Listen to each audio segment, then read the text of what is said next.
Inside the prison, an inmate had been shot. He was counting his final breaths, and in the end, he died. But when his companion came to identify his dead body, he opened the door of cell 211 with embarrassment. Inside was a ring. It belonged to his fallen friend. The truth was, the man who died wasn't actually a criminal, but an honest prison guard. Yet society had stripped him of everything. And in the end, instead of living as a guard, he chose to die as a prisoner. Why did this happen? Let's find out. The movie opens by showing us one of Spain's most dangerous prisons, where prisoners were locked up and punished. The inmates were fed up with the guards' cruelty, as they wanted freedom from this place as soon as possible. Amid all this, a new guard named Oliver arrived at the prison. Technically, his duty was supposed to begin the next day. But in an effort to impress his seniors, he showed up a day early. He had no idea that this very first day would turn into the door to his death. When Malamadra, the gang leader, saw the keys in the guard's hands, a huge part of the ceiling suddenly collapsed and struck Oliver right on the head. Meanwhile, Malamadra seized the opportunity. He pulled out a thin steel wire he had hidden in his mouth and silently freed himself from the handcuffs. Then, when a guard came closer, he grabbed and overpowered him.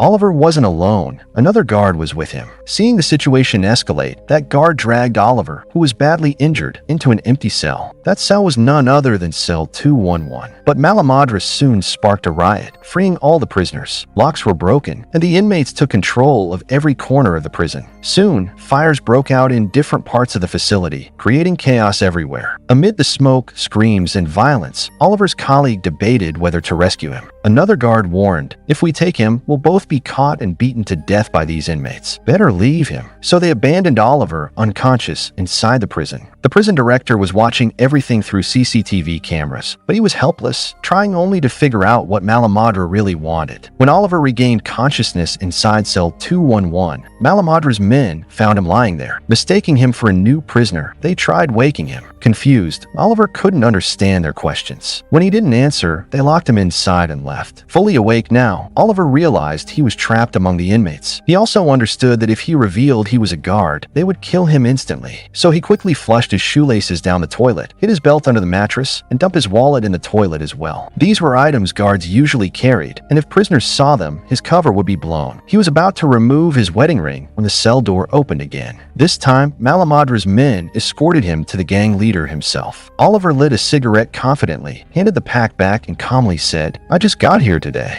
This head injury, it's from a guard who hit me." Oliver showed no fear. At first, Malamadra was suspicious. Oliver's innocent face didn't look like that of a hardened criminal. But Oliver answered with attitude, "What are you, some kind of fortune teller? Think you can read my whole life story just by looking at my face?" Malamadra paused. Oliver's boldness convinced him. To be sure, he ordered Oliver to take off his pants. Oliver was confused, but obeyed. That moment saved his life. In prison, inmates weren't allowed to wear underwear. Coincidentally, Oliver didn't like wearing any anyway. That killed Malamadra's doubts. Now, the prisoners began smashing all the CCTV cameras across the prison. Oliver realized that if all the cameras were destroyed, his connection to the warden would be completely cut off. So he suddenly shouted, "Stop!" Everyone turned toward him. Oliver said, "Leave one camera intact so we can at least send our demands outside. If you don't want the guards watching, just cover it with a cloth." Malamadra thought the idea made sense. To gain more trust, Oliver himself offered to cover the cameras. He climbed up slowly and deliberately covered one with a cloth, making sure his face was clearly visible to the camera. In the control room, the staff immediately recognized him and realized this inmate was actually their own guard. Now only the control room officers and Oliver knew the truth. Still, Malamadra remained suspicious. He took Oliver to the guard who had the keys and asked, "Is this the guard who hit you?" Both Oliver and the guard instantly understood their lives were on the line. They denied recognizing each other. But even then, Malamadra's men didn't stop beating the captured guard. Meanwhile, the prison director finally called in the special forces. A tactical team quickly surrounded the facility and took their positions. Their commander reported that only 2 guards had been captured and declared, "We will not accept any demands from the prisoners. Launch the operation and retake control of the prison." But just then, shocking news arrived. Inside the prison were 3 high-profile political prisoners whose transfer had not yet been completed. The media had already picked up the story, and now the entire country's focus was on this prison. These 3 political inmates were major national leaders. If anything happened to them, riots would break out across the country. Malamadra had already secured control of them, and through CCTV, informed the prison management that he had them as hostages. With these men in his grip, the inmates' power skyrocketed. negotiated. The prisoners celebrated wildly. In the control room, the director realized the situation had spiraled out of control. Negotiators were called in to open dialogue with the prisoners. Malamadra's past record was brought up 10 years earlier. He had also led a riot in which a guard was killed. Since then, he had been ruling the prison as its undisputed boss. Malamadra asked Oliver to help him write down their demands. They were simple and basic. Improve the condition of prison cells, allow inmates to meet their families once every 15 days, and give them proper medical treatment in real hospitals. At present, doctors would only examine them through the bars. One inmate with a brain tumor had once been told, "You're lying, there's nothing wrong with you." The poor man died in agony. To Oliver, none of Malamadra's demands seemed wrong. In fact, he was impressed by Malamadra's leadership. During their talks, Oliver confided that his wife was pregnant, that he was about to become a father, and now he was trapped inside prison. Hearing this, Malamadra felt sympathy. Oliver then spun a false story. "The man I killed was a drug dealer. He murdered my little brother, so I took revenge." This moved Malamadra even more. Oliver was quickly getting closer to Malamadra. By then, the negotiator had also arrived at the prison. Malamadra told Oliver, "Search him." Oliver, thinking fast, began the frisk but cleverly slipped out the location of the 3 high-profile hostages. Later, he presented Malamadra's demands to the negotiator. The negotiator replied, "I'll forward your demands and return with an answer." As he was leaving, Malamadra added, "My brothers have been working since morning.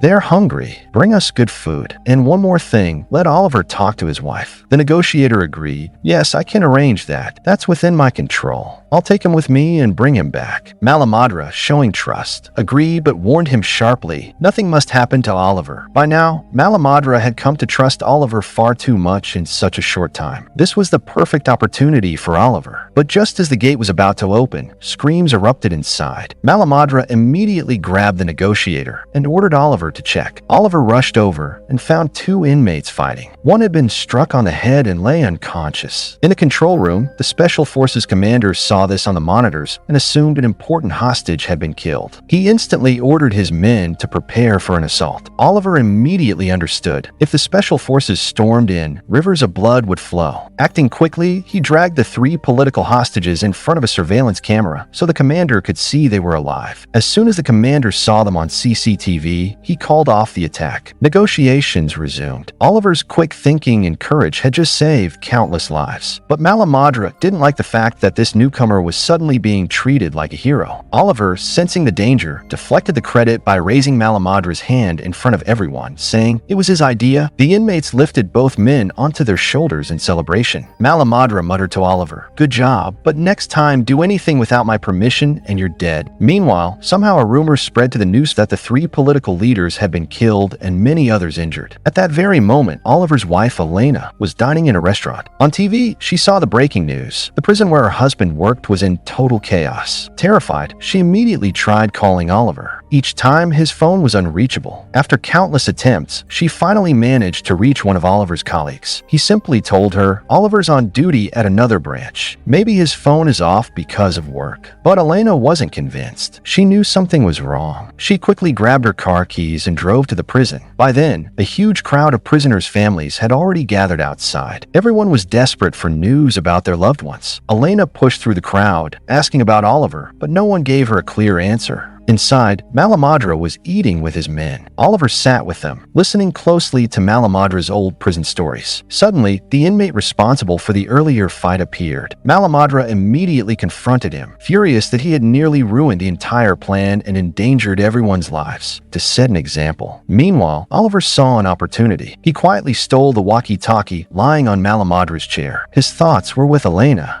He quickly contacted a colleague, asking him to reassure Elena that he was safe. His colleague comforted him, saying, "We've already spoken to Elena. Everything is under control." At that moment, Malamadra and his men were glued to the TV inside the prison, which was showing live footage of the protests outside. Families of inmates were crying, shouting, and demanding answers. Malamadra decided it was time to reopen negotiations with the authorities. But when he reached for his walkie-talkie, it was gone. He and his men searched frantically, but it was nowhere to be found. Malamadra started wondering where his walkie-talkie had gone. Just then Oliver brought it back and said, "I had it safe because if the walkie fell into the wrong hands, things could go wrong. His explanation made sense, so nobody suspected him. But Apache had seen everything from the balcony. He went to his room, pulled out a small tin box, and took out a hidden cell phone. He contacted a guard he knew. It turned out Apache was actually an informant who worked for the prison authorities. In that way, he quickly learned Oliver's real identity. Outside, the crowd was getting angrier. Some people even started throwing stones at the guard office. Seeing this, Utrilla, already furious, lost control. He immediately formed a team and charged the crowd with batons, beating everyone without thinking. On the TV screen, Oliver saw his wife among the crowd, small, terrified eyes. He quickly demanded the walkie-talkie from Alamadra and, furious, asked his colleague, "You said everything was arranged, so why is my wife out there?" That's when the colleague realized the media were covering the situation live and that prisoners were seeing their families on TV. The prison authorities took immediate action and cut the TV signal to the whole facility. Tension at the protest rose. Elena began to feel pain in her stomach. The crowd started to push and shove. Suddenly, Utrilla struck Elena with a baton. She fell to the ground. The media cameras recorded everything. With the TV signal inside the prison cut, the inmates' anger flared even more. Malamadra grabbed the walkie and demanded the management send a list of the injured. When Oliver asked about his wife, the authorities lied and said she was okay. Then Apache came up to Oliver. He threatened him, "If you don't do as I say, I'll expose your truth in front of everyone." But Oliver already knew everything about Apache. He didn't cower. Instead, he turned the threat back on him. "Listen, I just arrived here today. I'm a guard. People might forgive me for lying, but you've been deceiving them for years as if you were a prisoner." Apache was stunned. He hadn't expected Oliver to know. Outside, Utrilla was suspended. Paperwork was filed accusing him of hurting people in the crowd, though in reality the prison authorities were covering for him.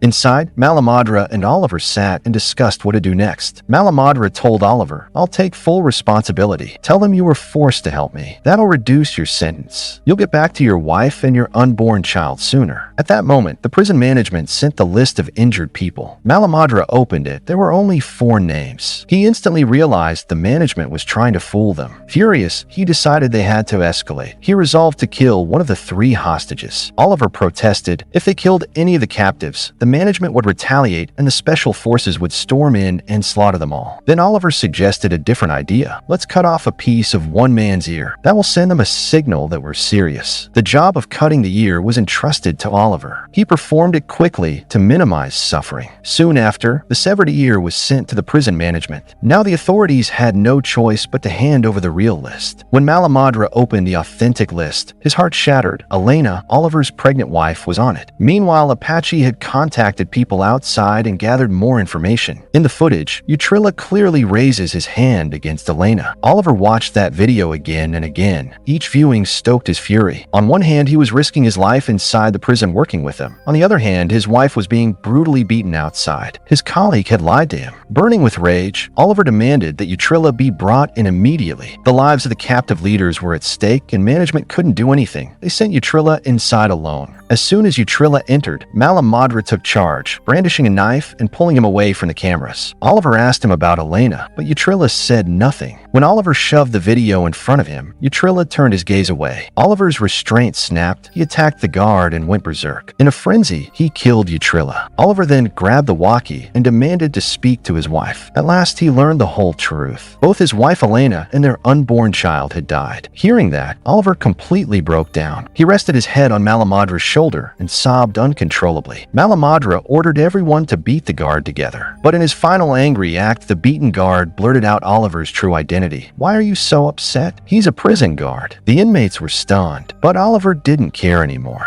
All that mattered now was revenge. In front of everyone, he killed Utrilla. After losing his wife and unborn child, his will to live had died with him. He quietly returned to cell 211. He took out the hidden belt. When he opened his eyes, he read a message on the wall. An old man had died of a headache. That had been written by the previous inmate. Oliver felt that this prisoner's pain had become his own. He left his old identity behind and became, in every sense, a real prisoner of cell 211. On the other side of the prison, some inmates started to suspect Oliver, but Malamadra deep down knew. Even if Oliver had been a guard before, now he belonged to them. Their fates were bound together. After the real list arrived, the prisoners' anger exploded. Seeing the condition of their families, they lost control. Negotiations with the inmates failed, and the government stepped in, sending a high-level official to talk to them. He said most demands would be accepted. As he began to outline details, Oliver dragged Yps in and dumped it before everyone. Facing the camera, he declared, "I killed him." He added that they would only accept the government's assurances if the Prime Minister himself appeared on TV and publicly said, "Yes, we have accepted all your conditions." Oliver was now fully aligned with the prisoners. Malamadra backed him. Either meet the demands or come and collect these bodies. The negotiator had to report everything up the chain. Malamadra knew the government wouldn't give in easily, so he ordered his men to move the hostages to separate locations and prepare for the final battle. Then the prison management played a dirty game. They told Malamadra the truth. Oliver really was a guard and promised to reduce his sentence if he killed him. When Malamadra looked at Oliver's file, he was shaken for a moment, but he still moved forward with his plan. The hostages were split into different locations, and Malamadra approached Oliver with a knife. Yet when he looked into Oliver's eyes, he didn't see a traitor. He saw a man full of loyal pain. He couldn't kill him. Instead, he handed the knife to Oliver and said, "I'll fight with you." Meanwhile, Apache betrayed them, revealing the hostages' real locations to the management. The special forces prepared their assault. Suddenly, the prison TVs came back on. News was playing all the old prison laws had been repealed. Oliver and Malamadra were stunned, their hearts filled with hope. But they had no idea it was just a trap. The authorities staged the broadcast to calm the inmates. As soon as everyone began celebrating, Apache struck. He killed the prisoners guarding the hostages and stood before them as their savior. Smoke bombs rained into the prison. Oliver immediately understood the truth. He told Malamadra, "Kill the hostages now, or everything will be lost." But as they rushed upstairs, someone fired a nail gun at Oliver. The wound was devastating. Malamadra rushed to him, but nothing could be done. Apache screamed to everyone that both leaders were dead. Hearing this, the prisoners dropped their weapons. Malamadra stood in silence, watching everything collapse before his eyes. Just as he wiped away his tears, Apache shot him in the back. Malamadra fell, but tried to fight back. Apache fired again, and he hit the ground for the last time. The special forces quickly regained control of the prison. Oliver, writhing in pain, also died. When it was all over, Oliver's colleague came to identify his body. Ashamed, he opened the door to cell 211. Inside, there lay a ring. Oliver had been an honest, decent man, but society had stripped everything away from him. In the end, he chose not to die as a guard, but as a prisoner of cell 211.